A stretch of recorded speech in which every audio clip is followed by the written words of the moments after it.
Who inspires you in the female circles of it? You have names like Cyborg, Santos, Gina Carano. Anyone in particular that you could really identify with? Well, it's got to be Rosie Sexton, and it's not just because we're friends, and she really took me under her wing, and I was watching her for years before Gina Carano, before Cyborg, and they're great. I'm not taking anything away from them, but Rosie was there, maybe quietly, but Rosie was taking the hard fights. She was winning them. She was going against tough opponents. She was dealing with it, and she really brought it for women in England anyway. She really represented there, and Rosie's another person I know, if it's a challenge, she'll go for it, you know, and she's my ultimate inspiration. Now I've got Dermot and I've got Tim, and I also train with Peter Irving. I think he's great too. I also like Lucia Rijker. I'm hopefully going to train with her the next few months, and I think look what she did for boxing. I mean, she's very smart and very intelligent. The way she said, I don't want to retire with mental defects or anything. I'm going to get out of boxing when I'm really good, because sometimes people don't realize when to get out. They want to keep going, because I understand how much it is. For me, if I had to retire tomorrow, I'd cry and cry and cry and cry. I would never want to retire, ever. Probably when I'm 60, Dermot would be probably saying, you should think about retiring now, maybe. And I'm like, no. Because when you win a title or a belt, it pushes you, when you get that success, it's like a drug, I suppose. The adrenaline is better than any coffee you could take every day. It's absolutely better. And Rosie definitely is one of the best females I've ever trained with. But I do think Marlis Coonan is an excellent fighter. I love her style. I think when she gets her wrestling really good, and she seems like a really lovely person as well, and very well spoken, represents the women really good. Gina, hey, she's become a movie star. Why not? I mean, there isn't a huge amount of money for women in MMA, so I can't say anything against her going for movies and representing in that way too. So I think she's smart there. Cyborg, I think absolutely, she's a force. She's like the Brock Lesnar of the sport, really. She's just come over there and she's just rolled over people. I hope they get a good enough level of talented person, and I'm sure that's what she wants too. She doesn't want walkover matches. She wants to be challenged. She's hungry. She's there, and she does some amazing training. Would I ever even go and spar with her? No, probably not. I'll stick with Rosie. How do you find friends and family reacting to you being in the business? Would they have concerns of injuries, or would they be in any way concerned about your well-being? Well, to be honest, my parents, I don't 100% shade exactly what I do within the cages and stuff like that. They're very proud and very honoured of me. I usually don't tell them I have a cage fight until it's done with and over with, because my parents would be kind of protective. They're lovely, they're very supportive, and I will say that they've been a factor that's driven me for a long time. I would say if your parents have always told you that you can achieve anything or do anything, which mine always did, that pushed me too. And friends, yeah, I've got loads of support. I've made so many friends through the sport, and they push me. No one ever tells me I can't do it, and I wouldn't listen to people like that, and I don't put people that are negative around me. There's too much of that in the world, and that can kill everything. So you don't want any of those people around you. You need positive people. I don't want to sound like an American now here and go awesome and positive for the whole day, but it's very important. I have a load of school friends that are like, wow, oh my God, you look amazing. Oh my God, what do you do today? And oh, you're fighting here, you're fighting. Oh wow, that's brilliant. And that's really nice, because they always used to, I wouldn't say sometimes, but they would be a bit down on me sometimes. Some of these people who had bullied me in the past now are turning around and going, do you know what? Fair play to you. So it turns around, and it's good. But mom and dad, they're supportive, but maybe when I win a world title, I'll tell them then. With new people that come into the world of mixed martial arts, is there a lot of recklessness at the start? Does it take time for them to mature and condition themselves into a certain mindset before they kind of can go out? And do you monitor them to a certain degree until you feel comfortable and that they're ready to step in there? Do you need to see a certain maturity, or do they are they kind of left off to just kind of go in there, as I say, reckless? Well, it would be very irresponsible of a coach to do that, even if the coach is thinking, right, well, I might make a bit of money off this, from promoters and stuff like that. I might get a better name from my club that they're fighting and stuff, but I think sometimes people can be pushed way too early. And if they win a couple of matches, great, maybe they're against inexperienced people, and then they come up to someone who's their level, and maybe they get really, really beating around the place in it, I think that's very reckless, and that brings them down. Then they have more of a negative light, and a lot of those people then drop out of it because they think they're no good. I think you have to nurture a fighter. When they come in the door, we've got a couple of challenges that they do, how they handle themselves in the cage. That's a big thing. That's why we have the cage. So when they're in it, we see how they deal with the pressure. The sparring that we do is intense, but it's never to the point that anybody's walking out, you know, damaged, that they can't go to work the next morning or anything like that. Anybody who ever comes up to me and wants to fight, I say, well, can you train 5 times a week? Can you do a special diet? And can you listen and learn and take on what I'm saying? And if I'm teaching them something and they're picking it up nice and fast, and they're handling pressure in a very calm way, then yes, they're absolutely ready. Now, we like to put them into the amateur league that Mark Leonard runs, which is a great league, and it's a great starting off point for any fighter, and it's no headshots, and it's very safe, and they can have a good atmosphere, a good feeling off it, and they understand. But if anybody comes up to me straight away and goes, oh, I want a cage fight, I'm like, well, yeah, of course, and I'm delighted that you wanted to ask me that and that you want to push yourself to that, but let's give it, I'd like at least 8 to 9 months before I put anybody in a cage. You know, it's a lot to handle, and they have to be 100% ready mentally, because I know how much it takes.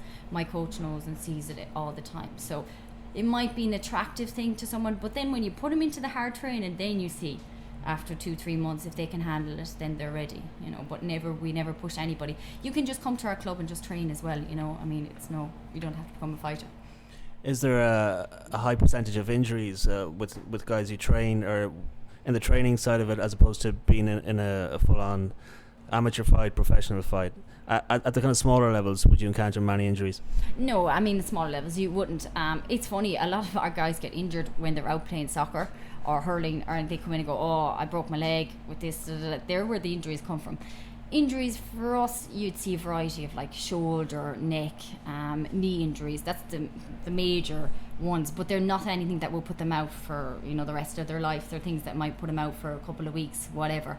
And I have to say, our club and us, we're very good at not having too many injuries, because we run it very controlled, and that's the biggest thing. You know, you need to tell the guys to, sometimes you spar higher, sometimes you take it handy, you know, but not too serious. No, it's actually okay. Was your hip surgery a result of an injury sustained from a fight? I can't 100% say exactly, because the training is quite tense to pinpoint it. I don't think it was from a fight. I think it was actually just overworking that leg. I could feel for a couple of weeks beforehand that there was kind of a pinching pain and something that felt weak. And then just one night, I literally was standing up showing a guard pass, and I just heard a big pop in it, and something went in it, and it was literally just standing up. But there obviously must have been wear and tear there. I mean, yeah, if you're training really hard at my level, that's why you have to do your physio, you have to get your sports massage, you need those kind of people behind you as well, like you see GSP getting these massages 4 or 5 times a week, you know what I mean, and that's very important to keep your body in top shape. So you want to really injury proof it. And that's like Peter Walsh that I found out in Nina. He's brilliant at that. He's really into the side of MMA over the last few. He's working 7 years with me. Every time I have a problem or something, he'll come up with a new exercise, a new way to help me. And he even mentally has been really good too to help me, because if my body's feeling good, I'm going to work good, you know. But the hip's doing great, and the guys up in Santry Sports Clinic were the absolute business. And luckily enough, I had full VHI, so covered it all. Peter Irving then, he's coming to do a seminar with you pretty soon. You want to tell me a little bit about Peter?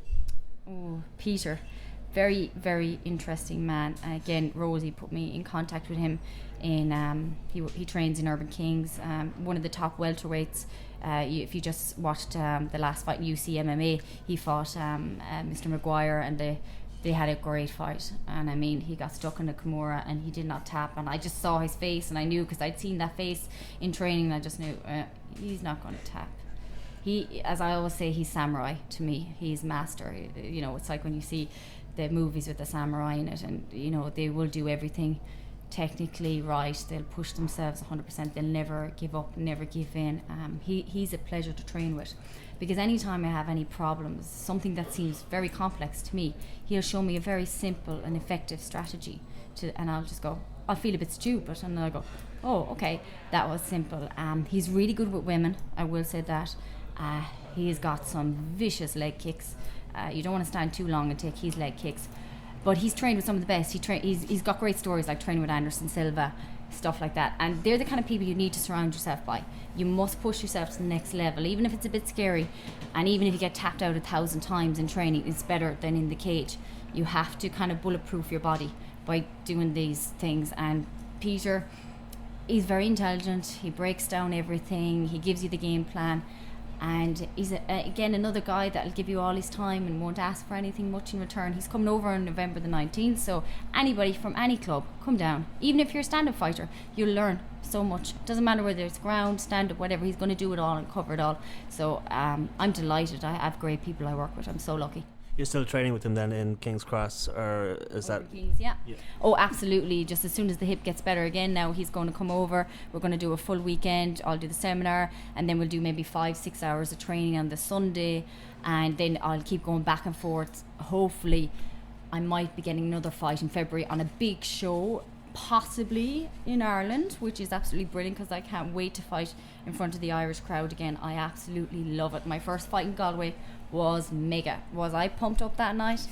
Wow, I couldn't even believe it myself when I looked back at the video and went, look at me jumping around, coming out there like there's no bother, like I'm going on the best shopping spree or something. And I was like, yeah, bring it on. I was so pumped in front of the Irish crowd. It was an absolute honour.